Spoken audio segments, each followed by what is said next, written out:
Welcome to Channel Name. On April 22, 2025, a horrific terrorist attack in the picturesque Baisaran Valley near Pahalgam, Jammu and Kashmir claimed the lives of 26 tourists and injured over 20 others. This tragedy, the deadliest in India since the 2008 Mumbai attacks, has not only shattered families but also reignited tensions between India and Pakistan, pushing these nuclear-armed neighbors to the brink. Today we unravel the full story of the Pahalgam attack, its causes and what it means for the future of Kashmir and beyond. Stay with us. Pahalgam Terror Attack 2025, unraveling the tragedy and India-Pakistan tensions. The full story coming up. On a sunny afternoon in Baisaran Valley, known as Mini Switzerland for its stunning meadows, a group of tourists was enjoying a peaceful outing.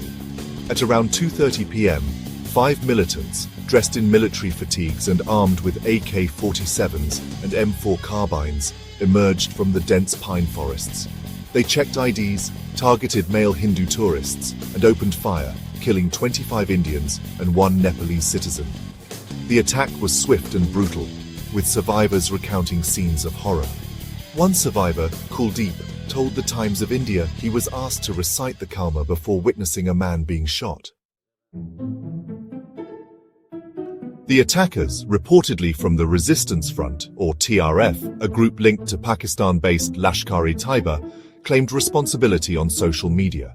They cited demographic changes in Kashmir, particularly after India's 2019 revocation of Article 370, as their motive. But who are TRF and why target tourists? Let's dive deeper. The Resistance Front, or TRF, actually emerged back in 2019 shortly after India revoked Jammu and Kashmir's special status and stripped it of its autonomy. Unlike the older militant groups that had distinctly Islamic names, TRF uses more secular branding to project this image of Kashmiri nationalism. But India classifies TRF as a terrorist organization, alleging it's just a proxy for Lashkar-e-Taiba, the group behind the 2008 Mumbai attacks. Intelligence agencies have identified Saifullah Kasuri, a top Liti commander, as the mastermind of the Pahalgam massacre. So, TRF's choice of tourists as targets was, both rare and very deliberate. Tourism is honestly Kashmir's economic lifeline, with something like 3.5 million visitors in 2024. By attacking civilians, TRF was aiming to disrupt this progress and sow fear. But, the attack also exposed some serious security lapses in one of the world's most militarized regions. How did this actually happen? The Baisaran Meadow, which is only accessible by foot or horseback, had no security presence at all, making it a really soft target.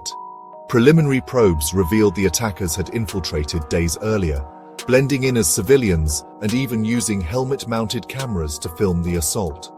A joint operation by the Indian Army, CRPF, and Jammu and Kashmir Police launched a manhunt, but the militants managed to flee to the Pir Panjal range. One soldier was killed in a related gunfight in Udhampur. Locals in Kashmir were quick to condemn the attack. Protests erupted in Srinagar, with residents holding candles and signs reading "Stop Terrorism." Former Chief Minister Mehbooba Mufti called it a cowardly act and emphasized Kashmir's tradition of welcoming tourists.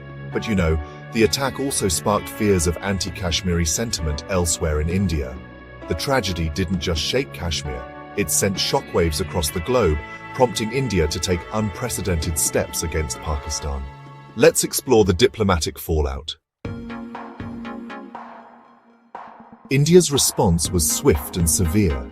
After a cabinet committee on security meeting, Prime Minister Narendra Modi vowed to, quote, pursue the killers to the ends of the earth. India announced 5 major measures: suspending the 1960 Indus Waters Treaty, closing the Attari-Wagah border, expelling Pakistani military advisors, cancelling visas for Pakistani nationals, and reducing diplomatic staff in Islamabad. Pakistan retaliated by closing its airspace to Indian flights and suspending trade, calling India's water treaty move an act of war. The Indus Waters Treaty, a rare diplomatic success between the two nations, supports millions of livelihoods. Its suspension has raised fears of economic and environmental fallout. Meanwhile, Pakistan denies involvement, with its defense minister claiming the attack was a homegrown rebellion. But India points to TRF's Pakistan links and 42 active terror launch pads in Pakistan-occupied Kashmir. Global leaders, from US President Donald Trump to UN Chief Antonio Guterres, have called for de-escalation. But with both nations on edge, Pakistan on high alert along the line of control and India hinting at military strikes, the risk of conflict looms large. The Pahalgam attack has exposed deep wounds in Kashmir's conflict. For India, it's a call to strengthen security without alienating locals. For Pakistan, it's a chance to crack down on groups like Lashkar-e-Taiba. Both nations must resume dialogue, engage Kashmiri voices, and invest in economic development to counter radicalization. A lasting solution requires compromise, perhaps formalizing the line of control or exploring shared governance. The road to peace is long, but the cost of inaction is higher. The Pahalgam tragedy reminds us that violence only deepens suffering. What do you think? Can India and Pakistan find a way forward? Share your thoughts in the comments below. Our hearts go out to the victims and their families. If you found this video insightful, hit the like button, subscribe, and ring the bell for more updates on global events. Let's keep the conversation going. Until next time, stay informed and stay safe.